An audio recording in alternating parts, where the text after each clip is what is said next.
Ye Gods by Tom Holt. Chapter 6. Although it was now over 5 years since Sergeant Smith had had his funny experience, he still hadn't recovered from it, and his superiors at the Axcross police station had long since decided that being a desk sergeant was all he was fit for now. As they saw it, when batty old ladies came in claiming to have seen flying saucers, they would at least be sure of a sympathetic audience. Anyone less likely than the sergeant to be a dreamer of dreams it is hard to imagine. A long, hard youth spent watching fights outside chip shops and arresting the more seriously injured participants should have cauterized his powers of imagination many years ago. But the fact remained that he claimed to have seen something, and ever since he had been as unshakable in his story as an interviewing officer telling the court that during interrogation the defendant had repeatedly got up and banged his head violently against the leg of the table. It had happened, Sergeant Smith insisted, on a Thursday about 11:15 at night, bang in the middle of Poole Street, just opposite the bus shelter. This guy had appeared out of nowhere, wearing a sort of bronze body warmer and a short skirt, screaming blue murder and carrying what the sergeant, a man of limited vocabulary, could only describe as a bloody great sword. Naturally, the sergeant had immediately taken up a position behind the bus shelter for the purposes of more efficient surveillance, and from there he had a clear view of the man running down Poole Street as far as the Co-op, stopping dead in his tracks and being confronted with some kind of very big reptile, which he proceeded to attack. During the course of the struggle, what the sergeant stubbornly maintained was a bloody great hand materialised out of thin air, grabbed the man and the strange beast, lifted them up in the air and deposited them both in the car park with a bunch of grapes, whereupon the tarmac of the car park turned bright pink and started to glow eerily. As the combatants touched down, big black letters appeared on the surface of the car park, spelling out the legend, "Triple Deed Score." Then the man had cut off the reptile's head, and the sergeant fainted. Subsequent investigation of the scene of the alleged incident revealed nothing but 3 sets of car keys and a half-eaten doner kebab, and the only other person who claimed to have seen anything unusual had been a regular customer of the bunch of grapes who saw unusual things as a matter of course. The fact that when, a year or so later, a new landlord from up north somewhere took over the grapes, he changed the name of the place to the Georgian Dragon was dismissed as sheer coincidence. And so it happened that Sergeant Smith was for once not dwelling on this incident when a woman walked into the police station and asked to report a missing person. "I wouldn't have troubled you," she said, looking over her shoulder, "but my husband's a bit of a worrier." "Oh, yes," said the sergeant, and reached for the book. "So what's gone missing then?" "My son," said the woman. "Name?" The woman thought for a moment. "Mine or his?" she asked. "Let's start with yours, shall we?" said the sergeant. "Derry," said the woman. "Phyllis, Eva." "Right," said a voice from the cloud of heat. "Let's all get our fingers out and clear up this mess, shall we?" The other gods took his words as a sign that they should sit down now, and all began talking at once. Jupiter banged the altar in front of him with the butt end of his thunderbolt and cleared his throat with a sound like the Alps falling onto a drumskin. "First," the word resounded in the utter silence. "First," said Jupiter, rather less loudly this time, "let's find out who saw him last." Apollo stood up nervously, holding an envelope between shaking fingers. "Well," he said, "I've been trying to reconstruct his movements, and so far as I can make out, his driver took him up to the witch's hut. There he collected the sword of Apollo looked down at his notes. "Glyceron, used it to slay the Erymanthian Hydra, and then went on to make the judgment of Jason." He paused self-consciously. "And," said Jupiter, "presumably he then followed the road of virtue.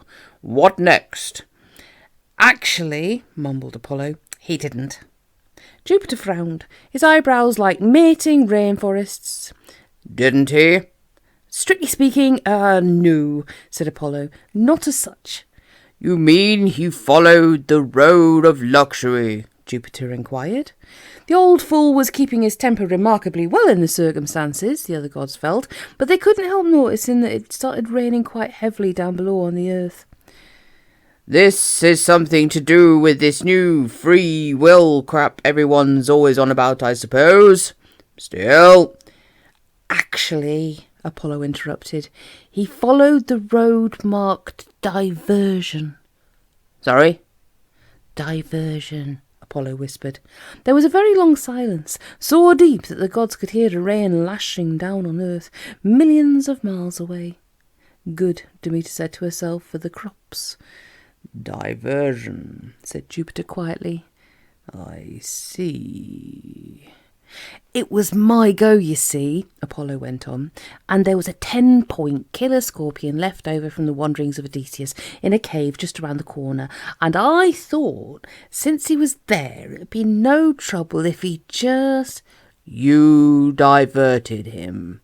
More or less, yes, I suppose you could say that. Really, though, it was more of a sort of shortcut, because it should have brought him out by the Thessalian centaurs, if only he'd followed the little yellow markers like he was supposed to. And the scorpion has been getting up the noses of the locals for ages now, and it really did seem like a good idea at the... Apollo's jaw gradually stopped moving, and he swallowed hard, smiled and speculated as to where he would be likely to land. And that, Jupiter said, was the last anyone saw of him. Apollo nodded, rather more times than was necessary. Uncharacteristically, Jupiter managed to keep his feelings under control, admittedly only by blowing the stars known as to astronomers as Orion's belt into 1,000,000 pieces. No, well, he growled, we all make mistakes, don't we? And it wasn't as if you did it on purpose, or could be expected to know what would be likely to happen. I mean, he added savagely, it's not as if you're bloody well omniscient, is it? No, The main thing, Jupiter went on, is to keep calm, and not go doing anything silly. And as he spoke, a jagged fork of lightning crashed into a nuclear power station in the Urals, which we all might regret later. It's all too easy in circumstances like these. A long-dormant volcano in the Andaman Islands let out a horrifying burp that was felt in Melbourne. To go all to pieces and make matters very much worse... But if we all try and keep absolutely... What the hell did you think you were playing at, you dickhead? Out in the silence of deep space, the enormous masses of flaming matter released by the explosion in the constellation of Orion were all suddenly drawn together as by an unseen hand to form new stars, thereby preserving the equilibrium of the cosmos and forming a new star pattern known to future generations of astronomers as Orion's braces. A junior nuclear technician was declared a hero of the Soviet Union for having the foresight to nail an improvised lightning conductor to the side of his generator, and as the seismic ripples in the Indian Ocean subsided, the major powers issued simultaneous denials and postponed all nuclear tests for a week. It even stopped raining. Of all the... Jupiter checked himself, closed his eyes, and counted up to 40 million. Do you realise, you stupid little git, what you have done? Apollo shook his head. Then, the Thunderer went on, perhaps it's time you had a little geography lesson, starting, he added, with a field trip. Observers at the new European Observatory in Switzerland later swore blind that a very large meteorite landed heavily in the Caucasus Mountains. However, it all happened so fast that nobody else saw it, and it was later put down to a bit of fluff getting on the lens of the telescope. Can you hear me down there? Jupiter said. Apollo picked himself up out of his crater, dusted himself off, and said, Yes. You are now, Jupiter went on, in the Caucasus Mountains, not far from the scene of the choice of Jason. You have, in fact, been diverted. Jupiter chuckled. Anyway, he went on, just over there, forked lightning helpfully indicated the direction, is where a certain very bad person is chained to a rock. Now do you see what I'm getting at? Apollo nodded. Good, said Jupiter. Now, do you see what a silly Billy you've been? The ex-god of the sun said yes, he saw perfectly, and it went without saying that he'd never do anything so idiotic ever again, and it was typical of Jupiter to take such a reasonable view of the whole episode, and would it be too much trouble to send a Sibyl the healer down when it was quite convenient, because he thought that he'd clumsily managed to break his leg. Jupiter sighed. That's all right then, he said. Go and fetch him somebody, and fill in that hole, he added, scowling at the creator. Mortals tend to notice things like that these days.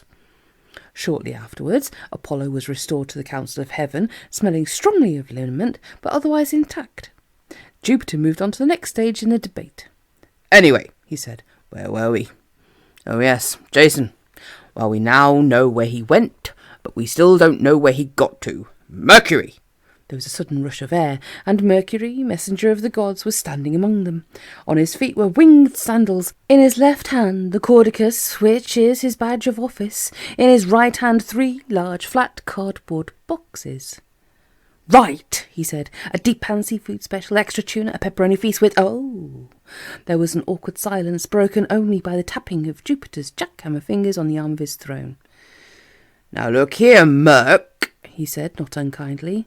Sure, times are hard, but moonlighting? No, get rid of it, all right? Mercury nodded passively, and the boxes vanished. Oddly enough, the pizzas did get delivered in the end, but in a totally different dimension and without the garlic bread. Now, said Jupiter, I want you to go to Earth. Find Jason. Come straight back. Do you think you can remember that, or shall I burn it onto the back of your brain for you? Mercury smiled thinly. Thanks, he said. I'll manage. You sure? Jupiter asked. It would be no trouble. Sure, said Mercury. Paranoia, perhaps, but he had the feeling that Jupiter had never quite forgiven him for trying to get the other gods to form a union. I'll be right back, he said. A few minutes later, he was sitting cross-legged on a mountain top in the Caucasus. Here you are, he said cheerfully. You did say hold the onions, didn't you? Prometheus, his mouth full, nodded. How's business? He asked. Mercury shrugged. Could be worse, he said. It's not that there isn't a demand, it's the damned overheads. You've seen a hero about here lately? Prometheus frowned and spat out an olive stone. Hero? Yeah, Mercury scratched his ear. 6'9", maybe 6'10", serious muscles, chin like a snowplow, very bad attitude towards large carnivores. Ring any bells? Prometheus thought for a moment, then shook his head. Mind you, he said, maybe I'm not the person to ask. Try the eagle. Oh, yes, Mercury said. Where is the eagle today? Last time I saw it, it was coming out of Burger King. You're not feeding it properly or something? Something like that, Prometheus said. We had a quarrel. I said to it, look, just get off my back, okay? And it took offence. Sensitive creatures, eagles? Very. Still, we've made it up since. In fact, we're having lunch again soon. On me. Glad to hear it. Look, said Mercury. Love to stay, got to go. You see that hero, just give me a shout, all right? Will do. Prometheus stirred a little. Oh, Merc, one last thing. Yes? Can I have my book back? Only I've just got to the bit where Perry Mason's noticed the missing cake tin. And Mercury, patron god of thieves, grinned apologetically. Sorry, he said, force of habit. Cheers. Mercury departed, and Prometheus, having counted, lifted his head and whistled.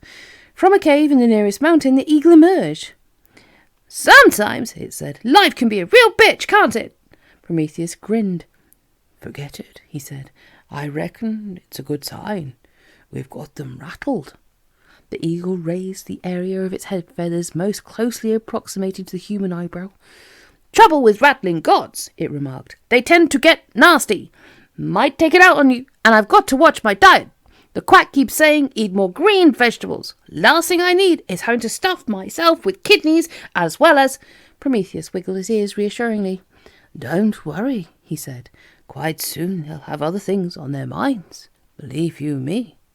Anyway, I suppose we better let them find him, or else they'll do something to someone else, and we can't have that. What did you do with him, by the way? The eagle grinned. I left him at Bezbeckian's diner, it replied, eating honey cakes. Shall I fetch him? Better had, said Prometheus. Oh, and Eagle, The eagle stopped in mid-launch and beat the air with its huge wings for a moment. "Yes?" it said. "Thanks." "Don't mention it," said the eagle, blushing under its feathers, and soared away. Mercury, meanwhile, had completed a lightning-fast survey of the Caucasus and was starting to worry. So preoccupied was he, in fact, that he flew over the Kislevodsk People's Bank without lifting so much as a kopeck. If he returned to the sun without finding the mortal, he was going to be in trouble, and with his record, that might not be pleasant. Just when he had almost given up hope, a blinding flash of blue light caught his eye. He looked down and saw the sunlight sparkling on the sword of, damn it, it's on the tip of my tongue, begins with a G.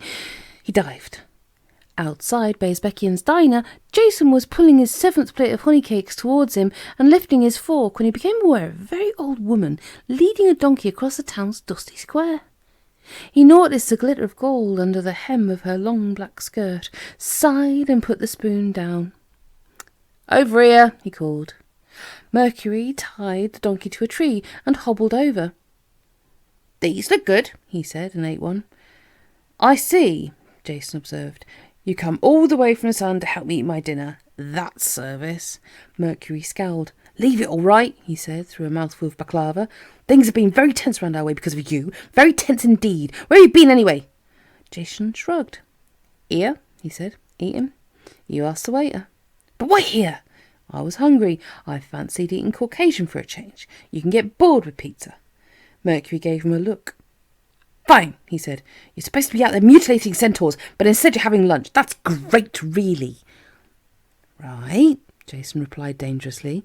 "Glad you approve, because today I've flown halfway across the world in a freezing cold Hercules air freighter with no buffet facilities, being shot down by surface-to-air missiles, but not fed, chased by crack Soviet mountain troops who didn't offer me so much as a Kit Kat, told my destiny by a witch who had nothing in her larder except dry as newt's tongues, attacked by an edible giant lizard, and flirted with by 2 allegorical women on diets. I am now having breakfast and lunch and dinner. All right." Mercury shrugged. "All that starch and carbohydrate is doing the most appalling things to your body, you realise. You keep it up, in 5 years you're going to have arteries like an underground railway." "Suits me." "Great." Mercury shook his head sadly and liberated another slice of honey cake. "Meanwhile," he said, "there's centaurs out there getting impatient." "Someone should try giving them something to eat," Jason replied. "Then perhaps they'd go away and stop bothering people, and give me back my magic sword before I brain you with it." Mercury sighed. "Sorry," he said. "It's not as if it gives me any pleasure either. I've got this lock-up garage, right? Absolutely stuffed with non-stick frying pans, card radios, synthetic fur coats. You couldn't give half of it away." He smiled. "Anyway," he said, "I can see you're busy, and I'll leave you to it. I'll buzz your driver, okay? I expect he's wondering where you've got to." "What I need," Jason said, "is one of those bleeper things. You know, radio pages. When you see George, tell him to put some bread rolls in the toolbox." The old woman got up painfully, stretched her stiff back, surreptitiously pocketed a spoon, and retrieved her donkey. A few seconds later, a small electric wagon rumbled into the empty village square, and the hungry stranger got up, left some money on the table, and climbed into the court. The village blacksmith paused, a glowing red horseshoe gripped in his pincers, and turned to his apprentice. "You saw that?" he said. "That's tourism, that is." The apprentice grinned, and the smith chucked the horseshoe into a bucket of water, where it fizzed angrily. Soon afterwards, the smith had smelted some more ore and was beating out a wrought-iron magazine rack with "A present from Bolshoi Kavkaz" worked into it in flowing Cyrillic characters. 30 years later, he managed to sell it for 2 rubles to the manager of the local farmers' cooperative, who needed something to keep his delivery notes in. "Jason," Mrs. Derry said. Sergeant Smith looked up. "Here," he said. "I know that name from somewhere, don't I?" Mrs. Derry looked down at her shoes. "If it's about the tiger," she said, "we told the man. We'll pay for a new one. That's not a problem." Sergeant Smith gave her a startled look, and then thought better of it. "Isn't he the one who's out in the Canadian Islands?" he asked. "You know, the war hero." "What?" said Mrs. Derry. Oh, yes, that's right, that's Jason." "Charged a machine gun nest or something, didn't he? Won the war and all that?" "Yes," sighed Mrs. Derry. "That's our Jason." "Oh." Sergeant Smith bit his lip, drawing blood from sheer force of habit. "I see. Well, actually, Mrs. Derry."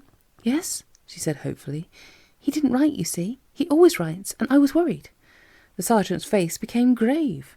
"Actually, Mrs. Derry," he said, and hesitated. "Didn't you hear the radio this morning, then?" "No. Was there something?" "Mrs. Derry," said the sergeant. "I have to tell you that the plane on he was on, coming home like, it sort of strayed over Soviet airspace and got, well, shut down, sort of." Mrs. Derry said nothing. The sergeant swallowed. "How do you tell people?" "There wasn't anybody killed," he said. "Like, no bodies or anything, except, you see, they couldn't find your Jason. I mean, it was a definite he was on the plane, but when the rescue party got there and they called the roll, he wasn't there, if you follow me." "Wasn't there?" "That's right." "Oh," said Mrs. Derry. "That's all right then. I expect his dad fetched him home. You had me going there for a moment. You really did." "He's dead." "That's right," she said. "Maybe you should ring the defence people," she added, "in case they're worried or anything. Well, thanks ever so much. Sorry to have bothered you." She smiled and turned to go. Sergeant Smith started to say something. It would have been tremendously helpful about how it's no good lying to yourself. You have to face the fact that he's not coming home. I know it's bloody hard, Mrs. Derry, but sooner or later you'll just have to come to terms with it. We all do, believe me. But that's the only way you're going to be able to pick up the pieces and start again. Mrs. Derry turned back and smiled. "Was there something?" she said. "Mind how you go," said Sergeant Smith. Megathoon, alias Crazy Horse, president of the Larisian chapter of the original Thessalian Centaurs, looked up and snarled. "And what sort of time do you call—" "Ow, ow!" he said. Then he fell over. The other centaurs looked at each other for a moment, then very sheepishly they started backing away, taking off their leather jackets and crash helmets as they did so. "And where do you think you're going?" Jason said. "Who? Us?" "Yes," he replied, drawing the sword of sounds like mice weary on or something and tapping the blade with his fingers. "You." We're just innocent bystanders," said a centaur, trying to cover his more equine parts with his helmet, "who happen to be passing. Nothing to do with us, honestly." "Oh, yeah," said Jason. "Then how come you've all got the bodies and legs of horses?" "Have we?" asked the centaur. He looked down and feigned amazement. "Well," it said at last, "as soon as I get back to Thessaly, I'm going to sue that bloody pharmaceuticals company." "Come off it," Jason said. "I know perfectly well you're bloodthirsty subhuman cannibal mutants, the result of the morbid nuptials of chaos and darkness. So the sooner we get started, the sooner I can have something to eat. Ready?" "Mutants? Yes," said the centaur. "Yes, I think we're all prepared to hold our hands up to that one. You've got us there. But the rest of it, bloodthirsty and cannibalistic, I think that's going a bit extreme, don't you, lads?" The other centaurs grunted or whinnied their agreement. Jason raised an eyebrow. "In fact," said the centaur quickly, "I would say even mutants is a bit of a misnomer, really. More like disabled, I'd say. Like, if you could see your way to regarding these as sort of rather more convenient substitute for a wheelchair, perhaps we could all understand each other a lot better. You know, raise your consciousness a bit, abandon your deeply ingrained cultural stereotypes, that sort of thing. In fact, I'd go so far as to say you're being a bit, well, horsist, wouldn't you?" "Horsist?" "Yeah." "I thought," said Jason, "he was a Saxon king who invaded Kent." "Hengist," the centaur corrected him. "And a horsist is someone who's outmoded bias against horses." "Horses are like," said Jason. "Centaurs are beaten to a pulp. Who's next?" The centaur went white under his fur. "Toss you for it," he suggested. "No," Jason replied. "Best of three?" "No." "Would it help if it also pointed out that we were an ethnic minority?" "No." The centaur gulped. "Look," he said, "perhaps if we just talked it over as between intelligent, human, well, subhuman—" "Nobody," said Jason grimly, "calls me prejudiced and gets away with it." The centaur swore miserably, drew its sword and charged. The last thought that passed through its mind before it lost consciousness was that the real trouble with heroes was that they always had to know best. At approximately 11:30 that night, a small electric cart whirled its way up Poole Street, past the Friendship House, past the George and Dragon, past the butcher's, and stopped at the post office. A tall man in a golden helmet and battle dress jumped out and posted a letter. As he was about to get back in, a policeman came round the corner and stared at him. "Bugger me," said the policeman. "Eugen." The man stopped and turned around slowly. His hand tightened on a canvas sack he was carrying, but since it was dark, the policeman didn't see that. Instead, he strode forward and stood between the tall man and the small electric cart, which he appeared not to have seen. "I want a word with you." The tall man frowned.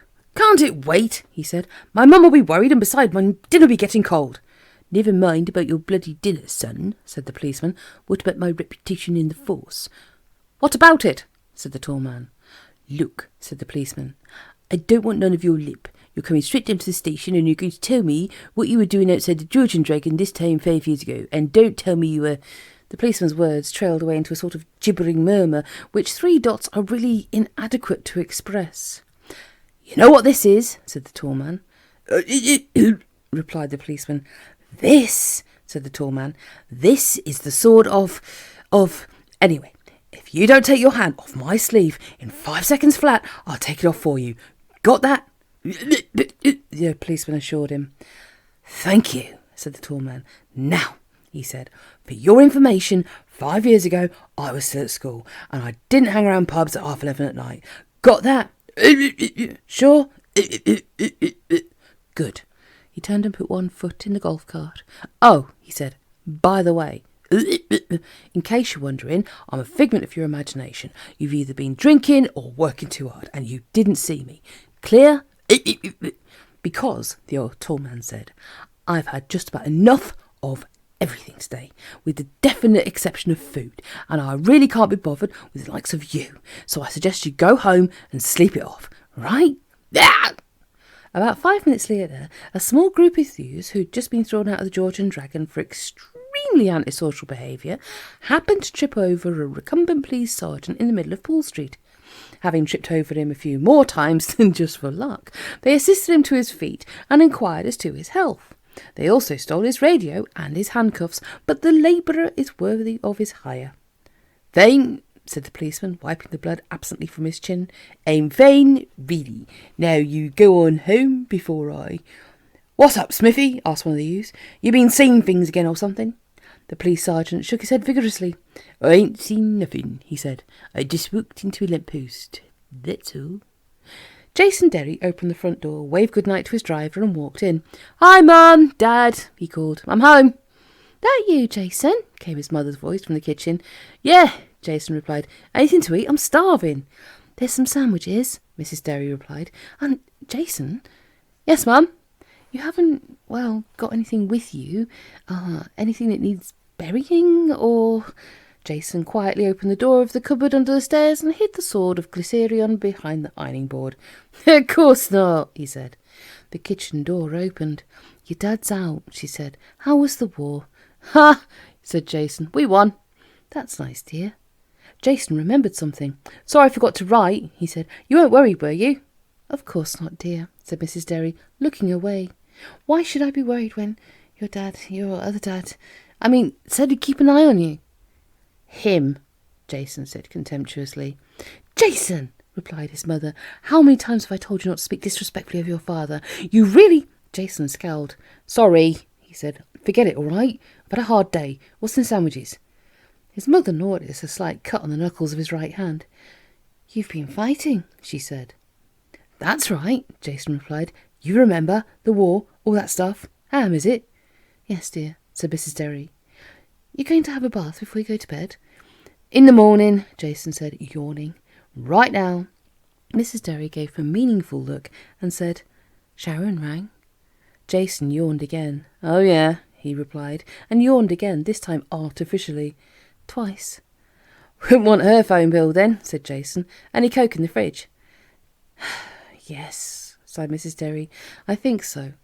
You could phone Sharon tomorrow. It's her day off. Jason winced. Look, Mum, he said, that'd be really great, only I've got a lot on tomorrow, maybe next week, all right? His mother sniffed and went up to bed. Jason stood in the hall for a few seconds longer, shrugged and went to look for the sandwiches. It is the tradition, now well over 3,000 years old, that the Sibyl, or Pythoness of Delphi, trains her successor in her priestly duties. Betty Lou Ficielli, for example, had been trained by the old Pythoness, confusingly named Sibyl, who in turn had been initiated into the mysteries by her predecessor, the great Madame Arcati. In her small but well-appointed flat in the suburbs of Delphi, Miss Ficielli was on the point of explaining the great primordial to her apprentice. Have you got all that, or would you like me to run through it one more time? No, said the apprentice, helping herself to a handful of olive leaves. That's fine. So then what happened? Well, said Betty Lou, after Prometheus had told the joke to the caveman, of course all the gods were furious. They just sort of flipped. Really, said the apprentice, removing a stone from her mouth with more grace than the act properly required. And so, said the Pythoness, once they'd gotten control of themselves again, have an olive. Miss Fizzicaly hesitated. No, thanks, she said. They're good, really. Well, a moment later, the Pythoness spat out a stone into the ashtray and continued. When they'd gotten control of themselves, they all decided to see if they couldn't do something about it. So first they grabbed Prometheus and chained him to this rock up in the Caucasus somewhere, and then they got this eagle. Go on, said the apprentice, crossing the room to the drinks tray. I'm listening. They got this eagle. Can I get you something? No thanks, said the Pythoness. There was no doubt about it. Mary was a natural Pythoness, virtually, instinctive, but she sometimes wished she didn't find it all quite so easy. When she'd been doing basic training, she'd had to sit up nights learning this stuff by heart. They got this eagle, she said, and every morning and every evening it tears out Prometheus's liver with its beak. Heavy. And every afternoon, Miss Fizzicaly went on, slightly shaken, and every night the liver sort of, grows again. And that's how Prometheus was punished for his betrayal of the gods. Mary was sitting down again, cross-legged on the sofa, her mouth full of olives and retsina.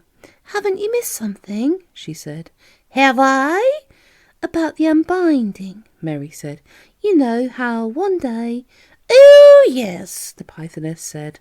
Right, one day it is prophesied a hero will come who will cut the chains, slay the eagle, and release the god. You sure? The Pythoness frowned. About what? About the eagle, Mary said. That bit doesn't sound right. Doesn't it? Betty Lou asked, puzzled. Why not? Mary shrugged and removed another olive stone. Oh, I don't know, she said. Don't mind me, go on. Betty Lou folded her hands in her lap. The next thing the gods did, she continued, was try to devise a plan to remove laughter from the world. Unfortunately, everything they did failed. Whatever they inflicted on the mortals, the one thing they steadfastly refused to give up was laughter. And so the divine plan has yet to be carried out, and laughter lies hidden somewhere in the bowels of the earth, so deep that even winged Mercury, the messenger of the gods, cannot find him. One day, however, it is written that a young demigod, son of Jupiter himself, will discover the hiding place of the unseemly sprite and will carry him back to heaven, where he belongs. Then the gods will return, mortals will once again respect them and know their place, and the new golden age will begin. The Pythoness broke off a narrative. Her apprentice was giving her one of those disconcerting looks of hers. Well, she asked brusquely, a new golden age? Yes, said the Pythoness firmly. That's right. Just like the first one, huh? Yes, said the Pythoness firmly. Nobody could object to that, surely. That would be, the apprentice went on, the time when we mortals lived in caves, dressed in skins, and ate raw meat, couldn't read or write, died young of horrible diseases, got eaten by wild animals, were thoroughly scared of the dark, and couldn't even take our minds off it all by having a good laugh about something.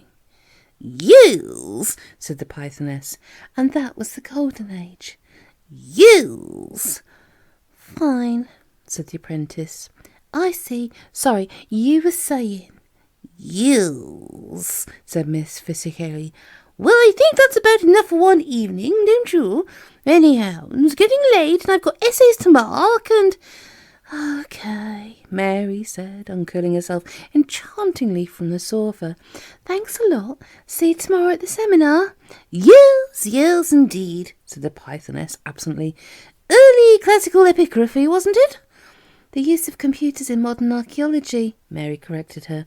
Or is that Friday? She added kindly. No, said the Pythoness. You're quite right. What could I have been thinking of? See you then. Good night, then. Good night. The The Pythoness listened for the soft click of the door closing, and then sat down to do some nice, comfy worrying. It was, she reminded herself, her duty to select a suitable successor from the archaeology students who attended her classes at the American school, and by and large she was convinced that she'd made the right choice.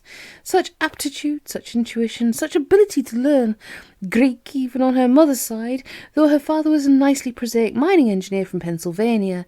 It was almost Betty Lou told herself as if she knew it all already, and yet there was something not quite exactly right about Mary Stamnos. "It's no good, damn it," she said to herself as she poured out 2 saucers of milk, one for her cat and one for the sacred serpent. "You'll have to be told." "Well," Minerva demanded, "so where was he?" "Eating," Apollo replied. Minerva frowned. "I don't seem to remember asking you what he was doing," she said. "Where was he?" "At some sort of village cafe in the Caucasus," Apollo said, trying his best to be very sweet to his sister. "Eating all the time?" "Yes," Apollo confirmed. "Mercury interviewed the waiter specially. It all tallies perfectly. He was there from where they opened right through to closing time. The waiter remembers him very well because he left a tip big enough to enable the waiter to open his own tractor factory. And he says—" Minerva gave him a look. "No. You mark my words, something has been going on, and the only possible explanation is that you know who was involved." "I don't actually." "What? Know who?" Minerva made an exasperated gesture and mimed someone laughing while carrying a stalk of fennel. "Oh, him," Apollo said quickly. "No, apparently Merc questioned him very closely, and of course, the eagle. Nothing. Couldn't have been lying. He reckoned, or he'd have known. Very shrewd Merc is sometimes, and lying, well, it's sort of a hobby of his, so—" He could tell from the way she was looking at him, and the owl on her shoulder was sniggering into its wing feathers, that his big sister wasn't convinced. So what, Apollo thought. Neither am I, particularly. I just want to get Min off my back so I can look into it myself. "Anyway," he went on, "one thing's for sure. There's no harm done. Mission accomplished. 10 centaurs reduced to quick fry steak, and the golden fleece safely recovered and restored to the sacred grove at Balkanus. So I guess the best thing to do is just pretend it never happened, okay?" "No, it's not," Minerva said. "There is going to have to be an inquiry." Apollo nodded vigorously. "Oh, yes," he said. "There'll definitely have to be an inquiry. No doubt about that. In fact, I'd say you'd better get it set up straight away. Sooner the better, really, don't you think?" Minerva nodded and stalked away, and Apollo grinned. How Minerva had got to be goddess of wisdom, he said to himself, was another story entirely, but nothing to do with her IQ. Having satisfied himself that Minerva really had gone away and wasn't hiding behind a helium flare eavesdropping, Apollo put down the lyre he'd been pretending to restring and switched on the commentary. "And now we're going over to the ringside where Derek is just about to have a word with President George Jones, the American Premier, whose team the Yankees have just succeeded in putting a manned space station into lunar orbit. Well, George, I bet you were over the moon about this one." A scowl flitted over Apollo's face, and he clicked the switch off. There was more to all this, he felt, than met the all-seeing eye, even if the effects hadn't immediately made themselves noticeable. He went to find Mars. He found the ex-god of war in the bar, pouring himself a large ambrosia and ginger ale with a shaking hand. "Do you know," Mars said, "what those crazy bastards nearly did to me?" "No," Apollo said. "Look, I mean," Mars went on, "they wanted to run their own show, so it stands to reason they don't need me to fight their battles for them anymore. How I see it, I'm just in the way. In fact," he added bitterly, "that's it exactly. Except that what I'm usually in the way of is something made of lead and travelling fast. Look, Paul, see what those jerks in the Middle East did to my bomber." He held up what was at first sight looked like a colander, but which turned out to be a helmet with holes in it. "Well," he said, "this time I've had enough. First thing, I'm going to go to him, and I'm going to lay my cards on the table. John, I'm going to say, either you let me have some decent protective clothing, or else you can stick your lousy job where the sun shines out. Oh, and if he wants to chuck me off the edge, that's all right by me, because right now—" Apollo gave him a soothing smile, and the torrent of words subsided. Smiling was probably what Apollo was best at. "While you were down there," he said, "you didn't happen to notice anything, odd, did you?" Mars laughed miserably. "Depends what you'd call odd, doesn't it?" he replied. "I mean, If a whopping great sand missile at the backside is odd, then yes, I did. Really, Poll. I ask you. I was just standing there minding my own business and wham!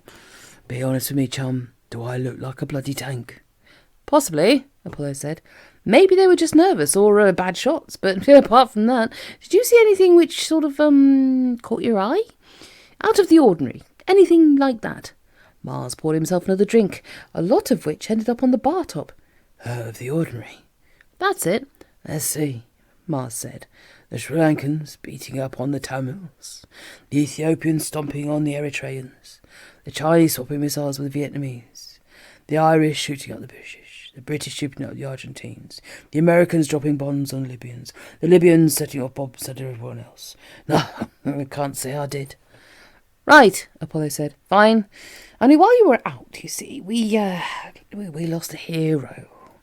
Mars shook his head vigorously. Wasn't me, he said. All the ones who copped it today were complete cowards. A lot of them. No, Apollo said. Not lost in that sense. Mislaid. He sort of wandered off for a bit between choosing the path of virtue and duffing up some centaurs. I don't know, really, said Mars, sloshing his drink around in his glass thoughtfully. Heroes, a bloody flanny lot, believe you me. What are you getting at exactly? Apollo inquired patiently. Simple, Mars said. It doesn't say this in any of the books, mind, but I've been watching the little creeps long enough to twig this one for myself. They don't belong in the human race. They aren't human. Mortal maybe, but not human, or not exclusively human. Do you see what I'm getting at? No. Mars reached for the bottle again. Fancy one? Not just now, thanks. Suit yourself. Let me put it another way. You remember how there are all the different worlds because of the bifurcation of thingy and all that stuff we had to learn when we were kids? Some of it, Apollo replied. Actually, I spent most of those lessons looking out the window. Me too, Mars admitted. But I looked up in my notes the other day. Now, the way I think it works is that your hero, being all sort of different, he can flip back and forward between the different possible worlds, all at the same time.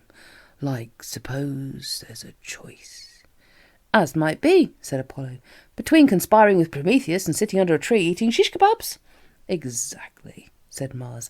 Very imaginative example, that.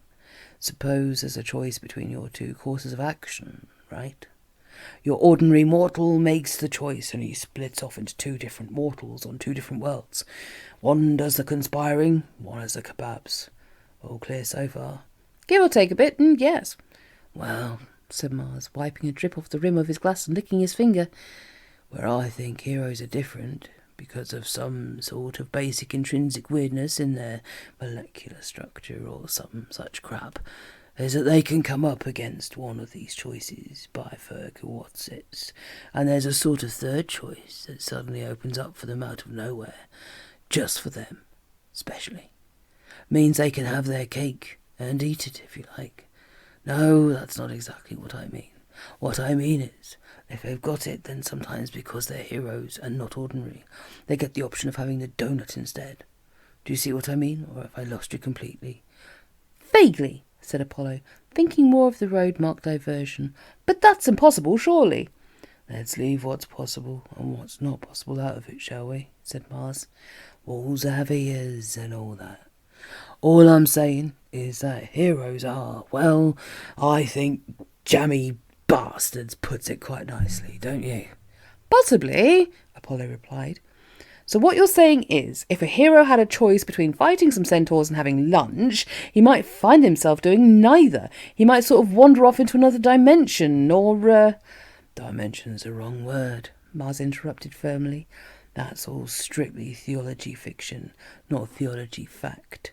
But I think, and you've got to bear in mind this is just me speaking, after I've had a nasty shock from a rocket, I think that you've just described is entirely possible. Well, not possible. In fact, completely impossible. But I'd be willing to bet it could happen with a hero.